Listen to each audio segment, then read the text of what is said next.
সবাইকে শুভ সকাল। আপনারা হয়তো ভাবতে পারেন যে শীতের সকালে আমরা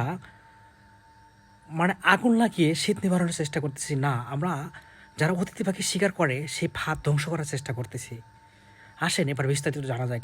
আজকে আমরা কক্সবাজার দক্ষিণ বন বিভাগ রেঞ্জ কর্মকর্তা স্যারের নেতৃত্বে আমরা কাজ করতেছি। আমাদের কাছে তথ্য আছে যে উখিয়া উপজেলার মাঝখাটিয়া নামক একটা বিল আছে, যেখানে কিছু দুষ্কৃতকারীরা তারা ফাঁদ দিয়ে অতিথি পাখি শিকার করে। দেখেন, আমরা তাদের ফাঁদগুলো ধ্বংস করছি। এটা একটা কৃত্রিম বক সৃষ্টি করছে, যাতে করে এই বক দেখে অতিথি পাখিগুলো আকর্ষণ করে। আমরা বিভিন্ন জায়গায় তল্লাশি চালিয়ে প্রায় 100-র উপরে আমরা ফাঁদ ধ্বংস করতে পারি বা সংগ্রহ করতে পারি। দেখেন, আমরা অভিযান শেষ করে আমরা এখন এই ফাঁদগুলো আমাদের গাড়িতে তোলার চেষ্টা করতেছি এবং আমরা প্রায় 1 থেকে 150 মানুষ আমরা আমাদের রেঞ্জ কর্মকর্তা স্যারের নেতৃত্বে আমরা কাজ।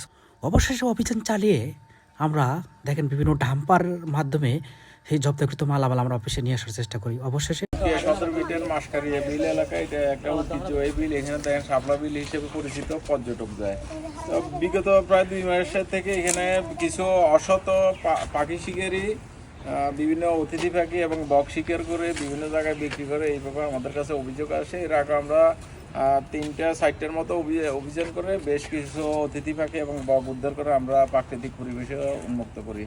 আজকে আমরা সবাই মিলে এখানে টিমের সদস্য, তার মধ্যে আমাদের মিডিয়া কর্মী এবং আমাদের অন্যান্য রেঞ্জ অফিসার, অন্যান্য বিট কর্মকর্তাবৃন্দ এবং আমাদের সহকর্মীবৃন্দ সহ আপনাদের সহযোগিতায়, আমরা উখিয়াবাসীর এলাকার সহযোগিতায় আমরা অভিযান পরিচালনা করি।